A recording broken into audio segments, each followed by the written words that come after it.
Hi, welcome to this walkthrough of your pre-scene for the May and August 2025 sittings. So our case is Halfpenny, who are a bread manufacturer, hence the lovely logo that CIMA have created. So I'm going to talk you through the key things. Don't forget there is an annotated document. So I've annotated the pre-scene with all of the important information, which core activities certain bits relate to. So that's the really detailed document that you can download and you can have a look through. This is going to be a run through of some of the main things, which exhibits are important, which ones you need to read, which ones you can probably just gloss over. So it starts with this context statement on the first page. This dates back to COVID times when it was sort of saying, don't worry about COVID, don't refer to it. The safest bet is just to not really discuss any real world events. So there's a lot going on in the world at the moment, but it's best just to stick to the information from the pre-scene and the scenarios. Otherwise, it can be a real distraction. So just focus on the information you provided and you'll be fine.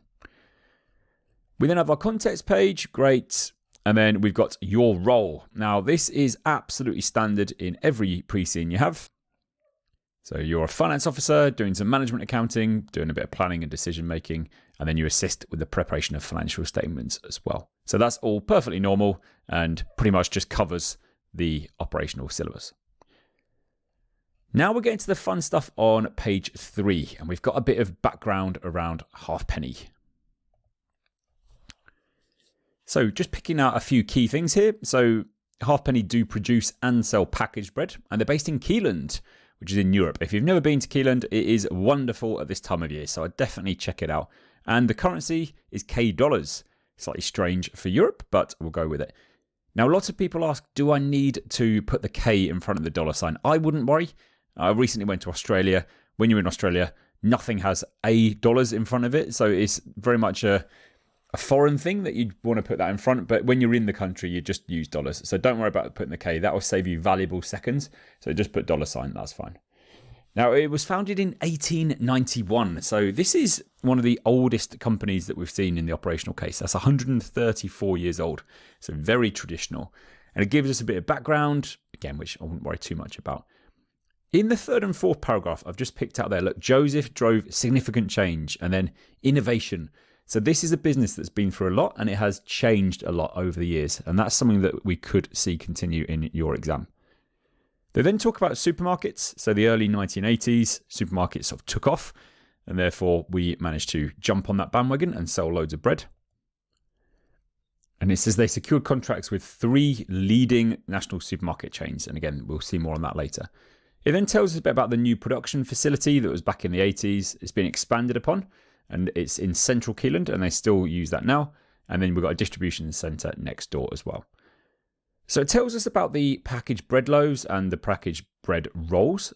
And then it does say they're striving to improve taste, texture, and shelf life. So 3 considerations.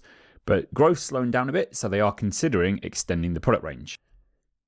So that's my first important point. There is scope for them to extend their product range. That could lead to all sorts of different things and really useful to be able to refer to as well. And then that bottom paragraph, it tells us that it's run by 2 of Paul's children, and it's Trey Halfpenny and Rosa Grimble.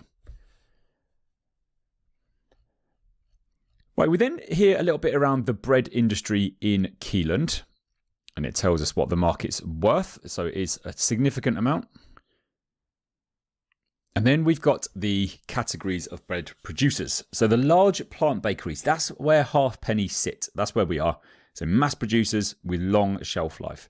You then have the in-store bakeries. So that would be like a Tesco's in the UK or a Sainsbury's who have their own bakeries in store. So slightly shorter shelf life. And then you've got your high street and artisan bakers. Remember, artisan is sort of like handmade, so small scale. This is more like little bakeries. And they, it says, have a very limited shelf life. If you buy some bread from the bakers, I'd probably want to eat it within a day, usually. Otherwise, it starts going a bit stale, doesn't it? So much more limited shelf life, which is probably due to the fewer number of preservatives and things that they put in there. It then tells us about the sales volume and sales values, as you can see here. And remember, we're here, so large plant bakeries dominating the market. It is, in terms of value, a bit lower. So what that tells us is they're charging less than the in-store bakeries and the high street and artisan bakers, which is what you'd expect, isn't it? So that's perfectly normal. It then tells us a little bit around the bottom. So we've got these 5 large plant bakeries in Kieland, one of which is us. So they're well-known brands, it tells us. So very well-known brands, and we just sell it under our brand name. The other one sells it to other supermarkets to sell under their own branding. So they'd sell to like Tesco, and then they would put the Tesco label on it, but it's actually made by the other company. And this is interesting. The market has declined over the past 5 years. People switching to fresher bread and an overall reduction in demand for bread due to health reasons. So there's my second important point and warning. This is very useful information. So it tells us that the market is declining. That suggests that we're going to need to change something at Halfpenny. We need to switch it up a little bit because it does say that it's dropping off. This is something I'm really interested in as well, bread and health reasons. If you have never heard of it, there's an app called Yuka, Y-U-K-A, which was developed in Europe. And you can scan food and it tells you a health rating out of 100, but it takes into account things like preservatives and additives, which is really good. Rather than just looking at how many calories it is or how much sugar it has, it's thinking about the additives. So I use that app a lot. And bread is a really interesting one because a lot of packaged bread has so many preservatives, which is why it's able to stay on the shelf for so long. So Yuka is not a fan of these packaged breads. So this is something that's close to my heart and I find really interesting. And it's interesting that people are moving away maybe from packaged bread. If you go to a bakery where everything's much fresher and there are far fewer preservatives and additives, then it's going to be much better for you. And it feels like that trend is starting to come in. Now, there's an article here around the future trends and on innovation and things like that. So again, have a read of this. There's nothing in here that you're going to get tested on. This isn't an exam on how to make bread or how to adapt to the best possible ways of making bread. So this is just telling us a little bit around innovation and how innovation is going to shape that. So it tells us that bread is still one of the most fundamental food staples. So it is a crucial food element that a lot of people still eat. Interesting that there's a mention of sustainability and eco-friendly practices. As we'll see in just a moment, that's very important to Halfpenny. And it says that a few ways that people are doing that: energy efficient ovens, and also recycling, repurposing byproducts, and also sustainable packaging is very important, of course. So not using plastic bags, but using something else. Got to be aware with the old energy and sustainability focused packaging because there's a lot of regulation around what food can be transported in. So it's very easy just to say, just get rid of plastic packaging. But plastic is great for keeping food fresh and hygienic. So a lot of paper equivalents don't do the same thing. And it might impact shelf life if they were to use that. So again, just something to be aware of. It then tells us about some health and wellness trends, as I've just been telling about. So they're looking at fortifying bread with vitamins and probiotics and things. Which is quite useful, and low carb and high protein, gluten free maybe. So all these new diets as well that they may need to adapt to at Halfpenny. I talked about some of the artisan breads that people are looking for, so unique flavors, high quality ingredients. So there are lots of people that are looking to do that more. This one I found a little bit weird, people wanting to customize their bread. I don't know about you, I don't particularly want to design my own bread shape, but I understand it from a dietary restriction point of view. If you have people with maybe quite specific dietary needs, that could be useful. But designing your own bread shape and size, I'd rather just stick to what's classic, thanks. We've also got plant-based ingredients as well. So plant proteins and dairy alternatives, that it says there. Some of the baking techniques, I did a bit of research on this, high pressure processing, which is quite interesting. You can see that in the industry analysis video. I talk a little bit around that, which Again, avoids using these preservatives. And also we've got this cold plasma technology as well. So again, different ways of making the shelf life longer without using those chemicals. So then tells us a little conclusion. Now again, in here, okay, there are a few things you could refer to and a few ideas as to what could come up in the exam as well. So it's interesting. You don't need to be an expert in cold plasma technology, but again, it gives you a bit of background. Okay, let's have a look at their story on page 7. Tells you a little bit around the history. Again, there's nothing really in here that jumps out to me, but you can see in here that it did win some awards. So this rustic loaf, it mentions, was added to the range, but then they also voted the best packaged wholemeal loaf for the 3rd year running. So that's good. So that's going well. Just shows how important their reputation is. And also the white loaf was #1 in Kieland. So again, they are a really reputable brand. Now, this is way more important, page 8, the mission. This is a really useful exhibit. So the mission statement, they want to be the #1 choice for packaged sliced bread and packaged bread rolls in Kieland. And to do that, they're going to think about taste, quality, sustainable suppliers we treat fairly, and then being carbon neutral by 2040. This is brilliant. So this is really useful for when you're having to do KPI. So I've just marked that as being very useful for core activity C, which is your KPIs, because these are things that you can refer to when you're coming up with key performance indicators. It'd be really useful to be able to link back to this and say, why is it important? Well, it's in their mission. This is what we're trying to achieve. Right, we then move on to page 9, and it tells us a bit around our products. Again, have a read of this. So you've got your bread loaves, you've got white, wholemeal, then you've got your multi-seed, and rustic. Now the rustic is the most recent addition, which it says there. And again, you've got the other bits you can have a quick read of as well. They also do bread rolls. So they don't just do sliced loaves, they also do bread rolls as well. Now page 10 is a useful one. We've got the directors, and there are a few bits in here which are quite handy. So let's start with these 5 directors. I've just picked out the most important things. We've got Trey, who of course is a descendant of the Halfpennies. Trey Halfpenny. I find it interesting. It says driven modernization of the production facility. So could be scope for them to want to continue to do that. So core activity D could be useful there. So PPE, leases, investing in production. So that could be handy.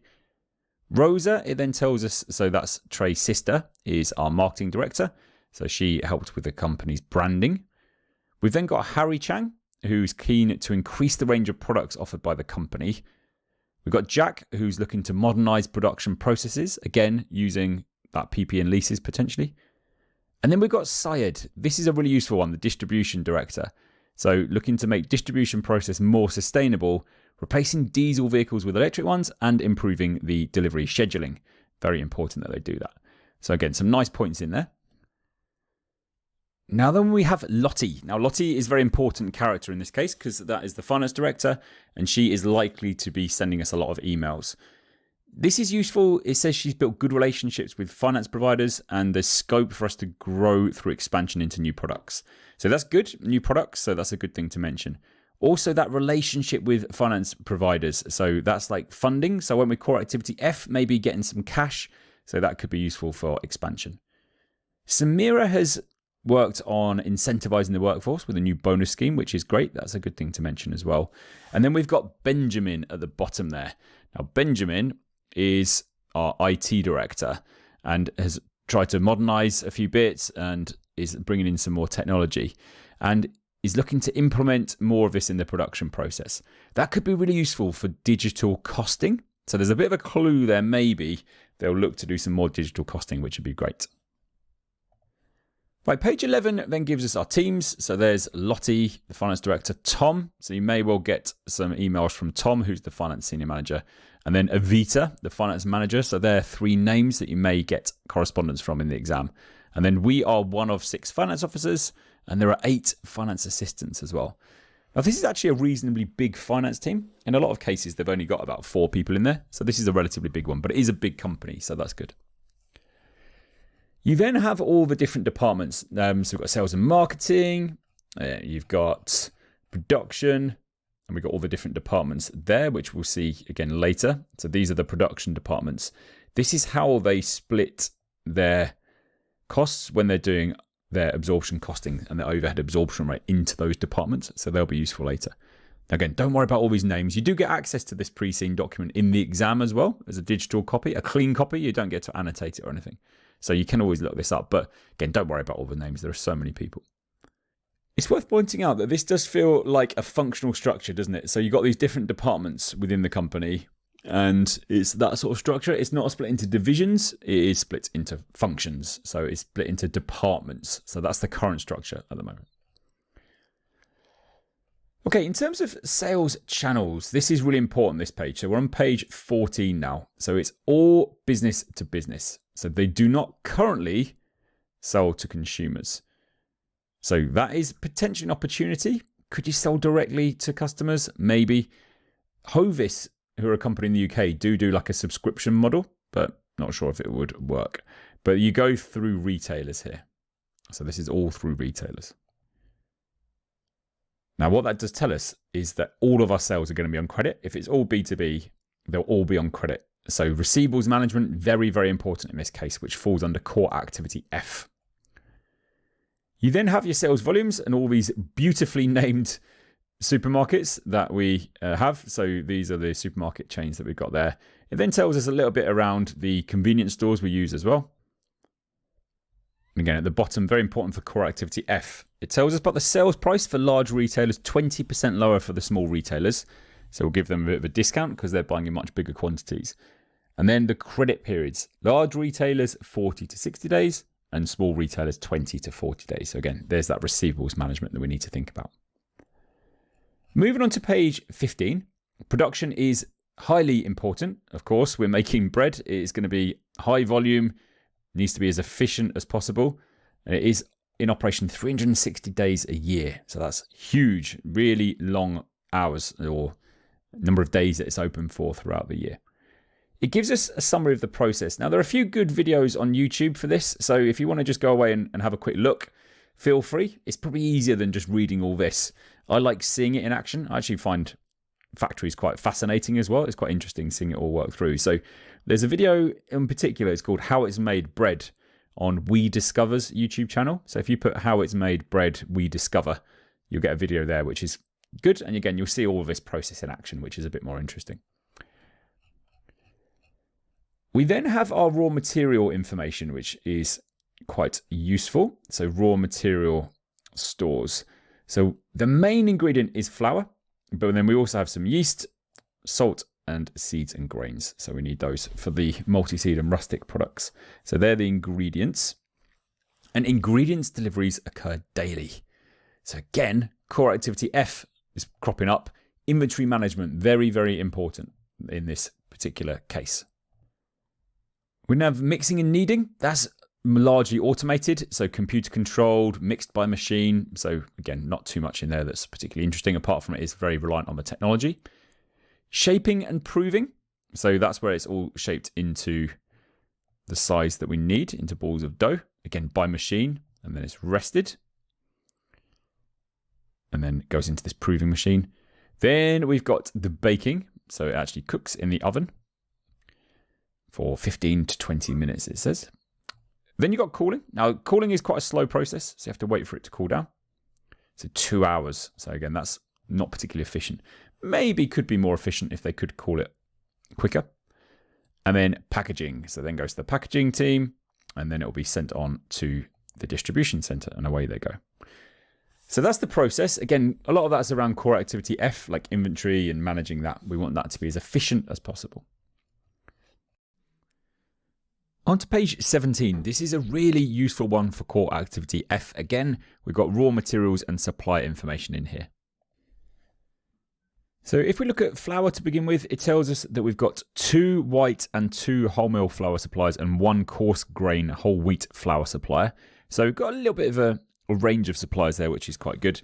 And then it tells us the payment terms. Really useful that for the core activity F. Working capital stuff in terms of payables days. So they allow between 20 and 30 days for payment. We then see yeast, and it tells us a little bit around what yeast is, and it's sourced from a single supplier. So I've put a warning triangle there, as this is a really important point. That's quite risky, isn't it? So having a single supplier is risky, and they've used them for over 20 years, but you never know what's going to happen.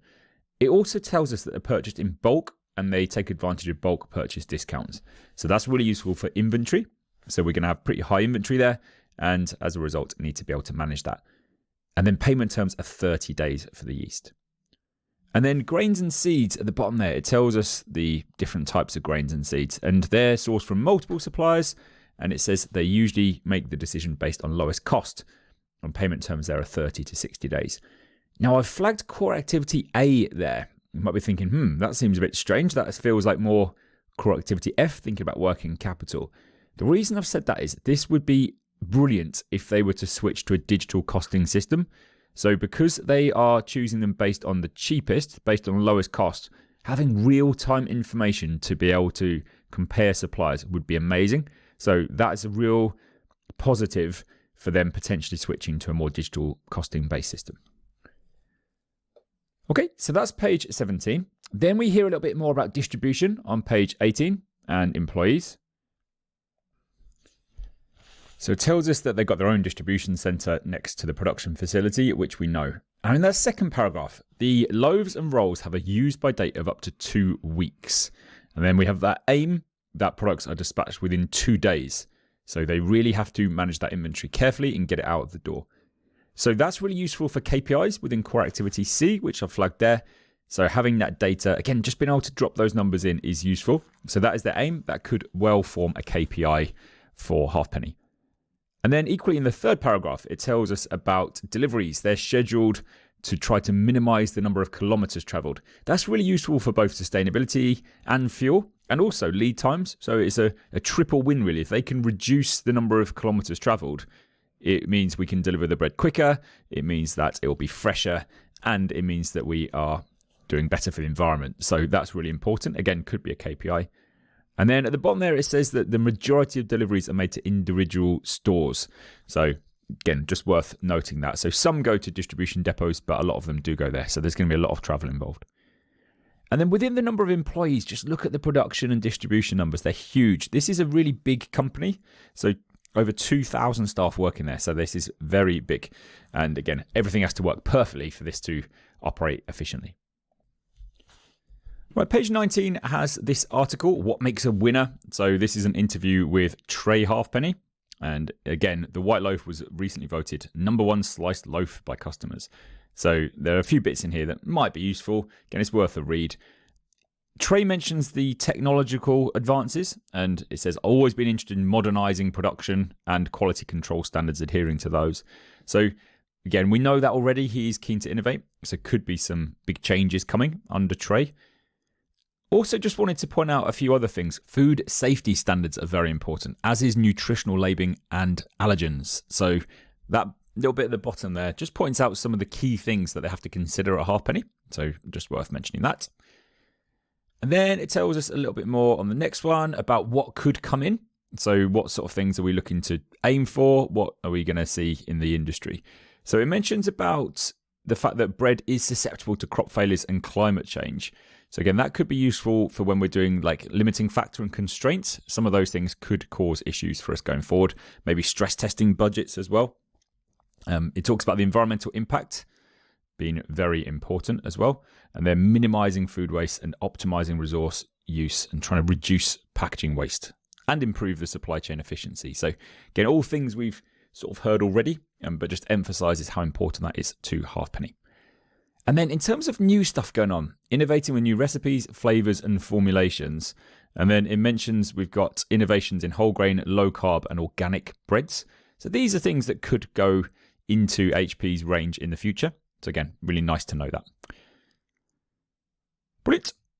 We then move on to our financial statements. So this is going to be part of a separate video. So I'm not going to go into the details now. I've done loads of analysis of this. Again, there's a document for you which has all the key ratios broken down into little bits. So you can watch the video. I'll talk you through the analysis of the financial statements in a separate video.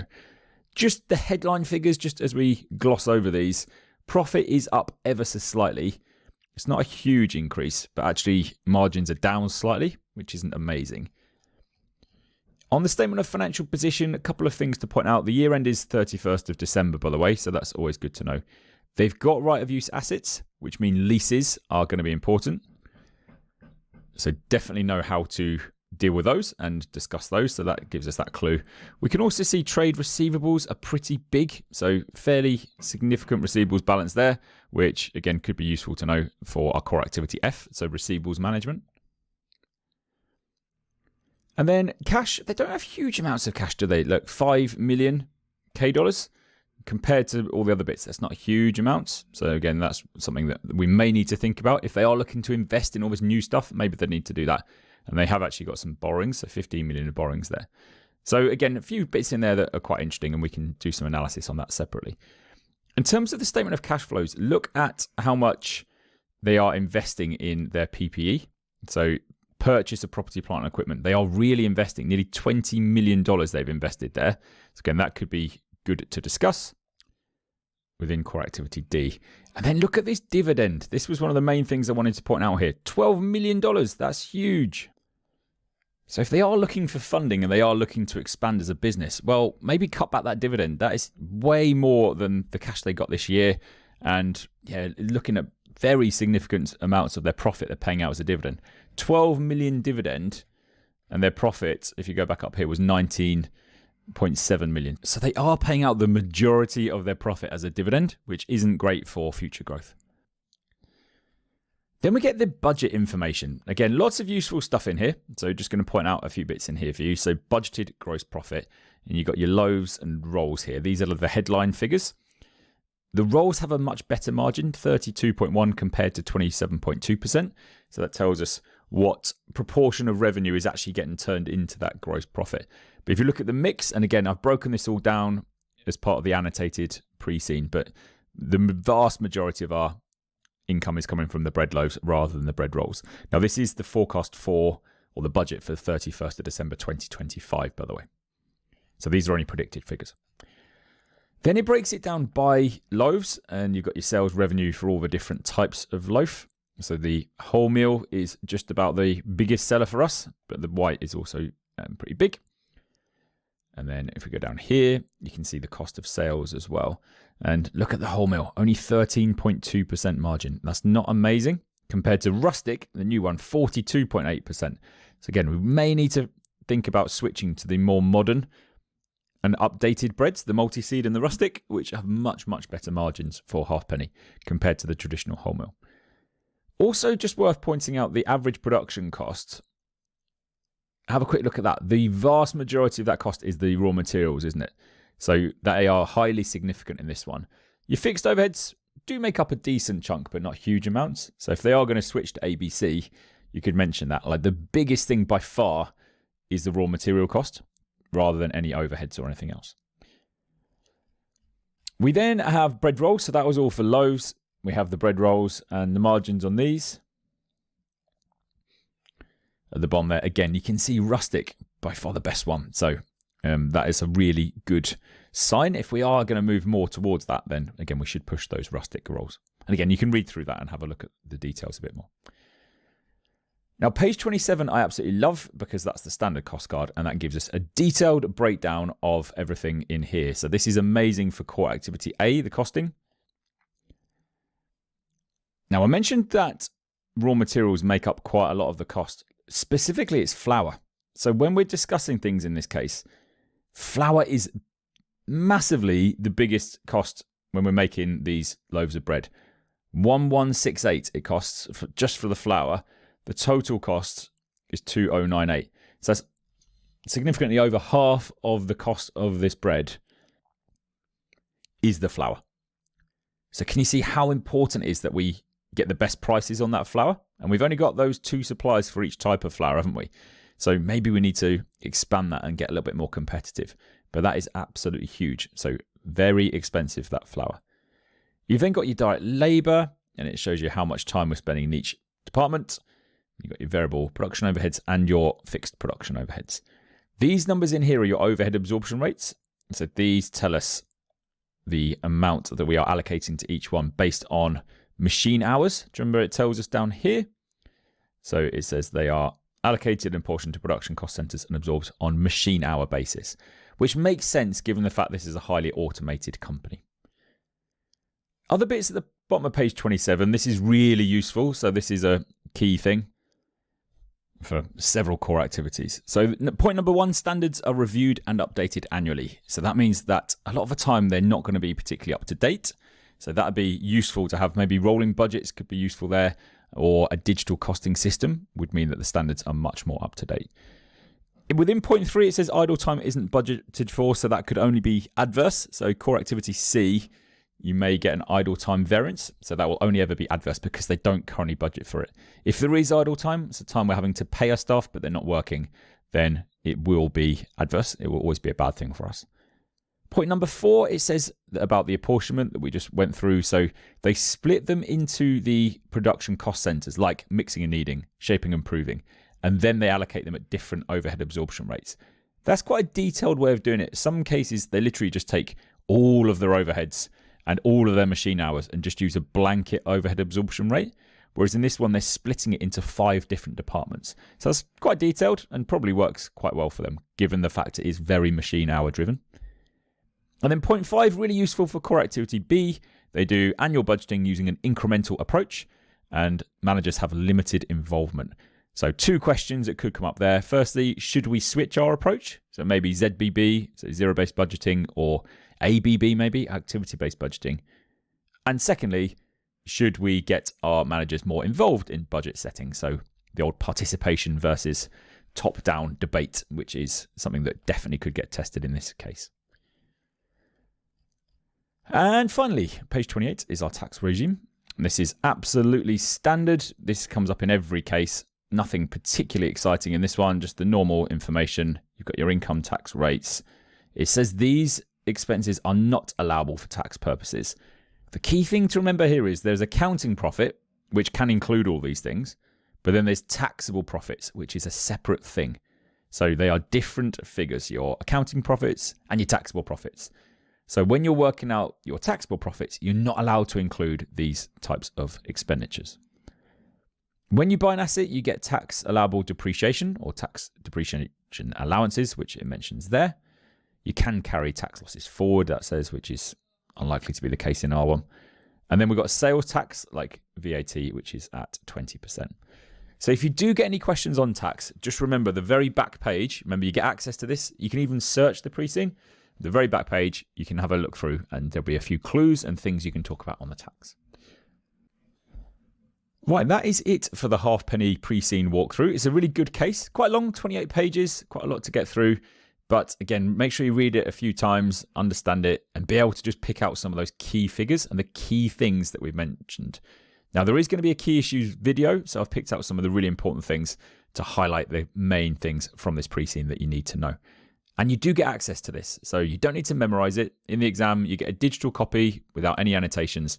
Again, you can search it, so if you're thinking, there's definitely something about budgeting, you can search for the word budget, and then it will find that page for you, which is really useful. So that's the pre-scene. Thanks for watching.